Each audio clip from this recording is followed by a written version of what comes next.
What's going on YouTube? It's your boy Day here, back again with another video, and I appreciate your patience with everything, bro. Like, I've been going through it for the last like 3 weeks, 2 weeks, 3 weeks, bro. Like, I had a lot of personal stuff going on in my life. I had a fever. I sprained like my neck, my back, bro. I was just going through it, bro. I was down bad, I'm not gonna lie. So that's pretty much why I haven't really been active for the most part. I just been like locking in with trading while I'm trying to like recover with everything. So yeah, but I appreciate all y'all that been wishing me to like get better and all that stuff. Like, I really appreciate y'all for real. Like, y'all real ones for real in my community and all that stuff. So yeah, I hope y'all trading year is going by good so far. I hope life is going good so far for y'all. So we're gonna go ahead and get right into this video. I'm not gonna waste no more time. I appreciate y'all again, and yeah, let's go ahead and get started. So what have I been doing with my trading, right? So I've been experimenting with micro time frames, right? And micro time frames was something where I was like, bro, I'm never gonna go into second charts. Like, that never made sense to me, bro. I was like, that's gonna be too fast. My execution is gonna be crazy. Like, the second charts, like, bro, no, that's dead, right? In reality though, the micro time frames has been like the best, bro, the best thing that's ever happened in my trading career. And I'm gonna get into it, bro. I'm gonna state my reasons on like how it drastically improved my trading when I get into the trades that I actually took about like, what, 3 hours ago or something like that. I took trades in pre-London session because I was up. But yeah, we're gonna talk about everything, bro, because it's a game changer, bro. Like, it's one of those things where you don't really know like the true like power of it until you actually do it. Because on paper it looks crazy, but when you actually go to trade it, it's actually really not that bad. And like I said, it's probably like the best like performance I had trading wise. So yeah, let's go ahead and talk about this. Last week I started a 50k Topstep combine and a 50k Apex challenge, right? So I was taking like new challenges and I was like, let me dedicate this with micro time frames, right? I passed both of those challenges within that same week, bro, strictly because of micro time frames. And you know me, bro, like I've been transitioning to futures like with prop firms and trying to get used to like the trailing drawdown and everything like that. I'm still not an advocate for it. I'm like, I don't really rock with it for real like that, but I have been like in the lab, bro, just like getting better, trying to adapt to it and trying to like, you know, utilize it the best way that I can.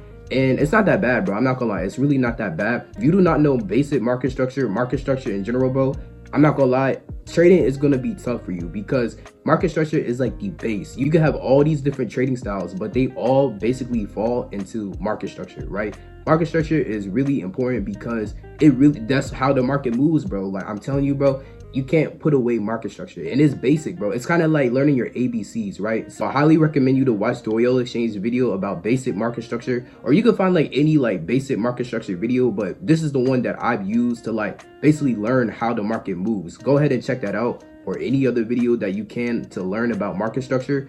And when I explain like the micro time frames, bro, it's gonna make sense. Another thing too is like my trading style is like scalping. So I don't recommend it if like you're like maybe like a swing trader, maybe even a day trader, because these are gonna be fast moves, but it's not fast like you think. It's not to the point where it's like do all right, it's done. You can be, but at the same time, that's what I mean also when you tie following the price instead of predicting it. Because if you already know what you're expecting, if you're in a downtrend, right, and it keeps going down, and you get in at the pullback, right, you can set limit orders right then and there. Obviously, yes, it's going to move faster because it's on the second charts, but if you already know like what you're looking for, it's really not that hard to follow, bro. I'm gonna give you examples, bro. I'm gonna show you examples on the chart. I promise it's gonna be more clear, but I just really want to get like the gist of what has actually like drastically improved my trading. Another quick disclaimer: if you're gonna like try to like go with micro time frames, I highly recommend you to do it with futures. I don't recommend doing micro time frames with Forex.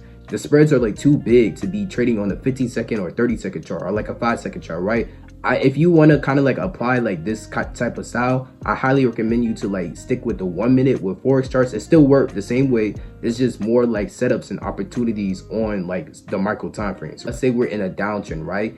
And let's just say that price happens to reverse. It happens to make that move where it shows a market structure shift and you're looking for buys now. So you want to see a confirmation first, and then you want to start looking for trades. So it's basically that second leg. The reason being for that is because that second leg is like the confirmation that, okay, you are definitely in the uptrend. Price could break structure and like show a move, but it doesn't like necessarily fully confirm that it's in the uptrend. So it could break structure, give you a pullback entry, all that stuff, but it could still come down. You want to make sure that you get that first leg confirmed and then start looking for like the moves on the second leg. That's the most important part when it comes to trading with the micro time frames. because that's what's gonna protect you, bro. Like at the end of the day, you're gonna have to like utilize your strategy to protect yourself. You know what I'm saying? You're gonna have to protect yourself from the markets because the markets don't care, bro. If you want to look for buys, the markets don't care, bro. It'll go to sells, bro. You know what I'm saying? It'll be the most bearish day that you ever seen in your life, especially if you're risking high on challenges like I do. You don't want to risk high on a setup where it's like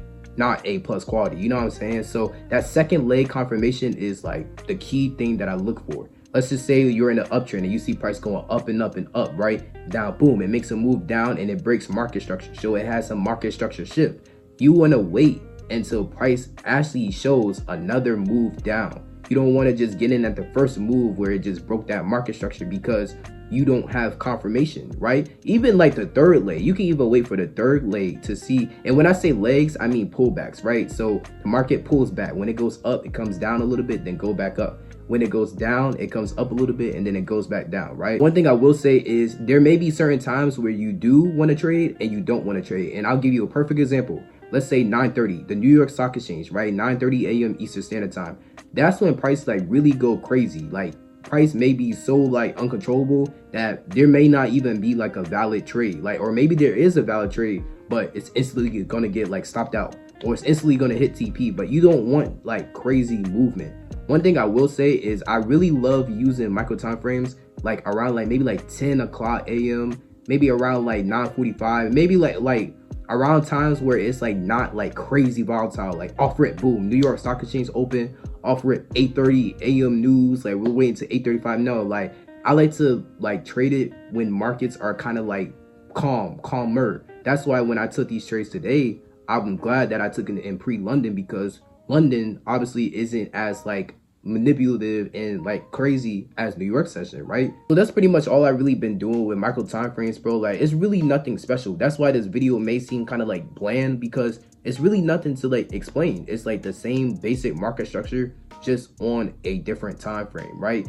And like I said, you have to realize when to be in the market and when not to be in the market. If you want like more of like a more in-depth, I guess like I can really go in depth on like exactly like how I read like the micro time frames or Heikin-Ashi or micro time frames. I don't know, like if you want it more in depth, I can make it more in depth. I'll probably do it in another video if that's what y'all want. My trading has been so good, bro, that I already like passed more future accounts than I did with Forex, bro. And it's only my first year trading future prop firms, you know what I'm saying? So I already did that. I already like have more like capital than what I've had from Forex prop firms when I like add up like how much total like drawdown do I really have, you know what I'm saying? So I've just really been locking in with micro time frames. But like I said, if you want a more in-depth like video, bro, I got y'all with that. Like I can definitely like break it down even more. We're gonna look at the trades that I took like a few hours ago, right? So this account is gonna be my second 50K Topstep challenge. And like I said, I have a 50K funded account on standby. I also have a Apex 50K account on standby. And the reason being is because my focus is trying to gain as much capital as I can. I'm more worried about like trying to obtain capital than payouts, because if I'm trying to like, you know, pursue like my career in trading, I want to be stability. I want to be stable, right?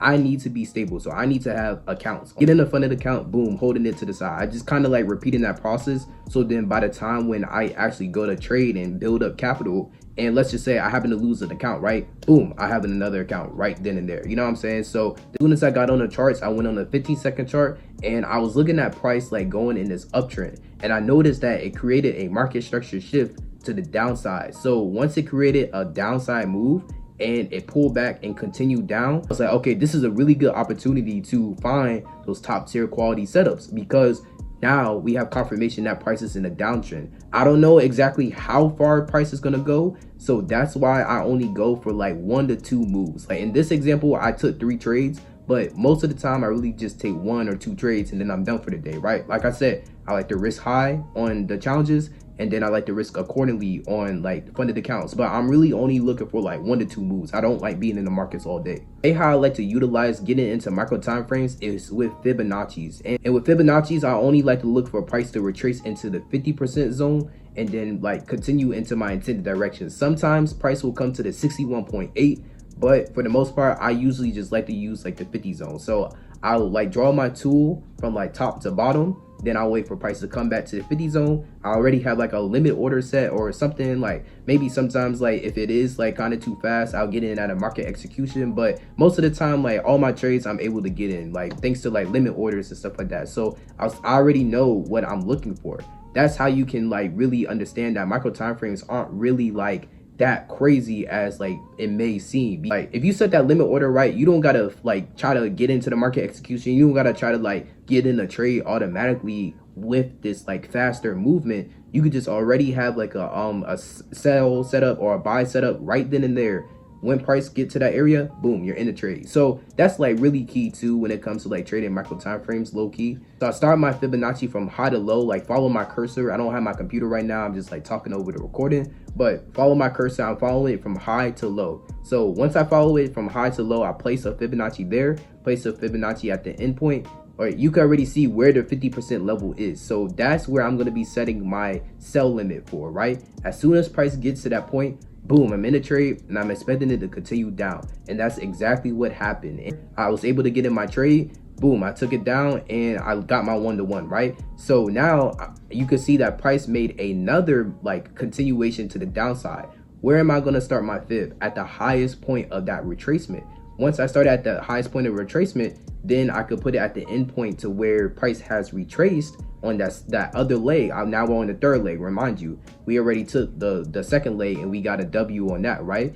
Now we're on the third leg, and we could see that price has literally came right back to the 50 level. Once I started seeing that retracement, it came to the 50 level, it tapped it, I got in my trade, took another 1-to-1. So right then and there, I took 2 W's, right? 2 1-to-1s right then and there. It only lasted like, I want to say like under 5 minutes, bro. It does not, these trades do not last long. I was trying to make the decision if I should get another trade in or not. And if you're coming back from my last video about the liquidity graph strategy, I was saying the moves that you want to pay attention to are the moves that show an explosive move. If you have like a move that kind of breaks structure and gives you that candle closure, but it's not really like an explosive move or something like that, it's kind of like scrawny, or maybe it has a lot of like you know, indecision while making that move down, then that's like kind of the ones that you, not saying you don't want, but those aren't really the A+ quality setups. So when I was looking for my third trade, I noticed on the 15-second time frame, that's exactly what it did. It made a move down, it closed below it, like the last like point,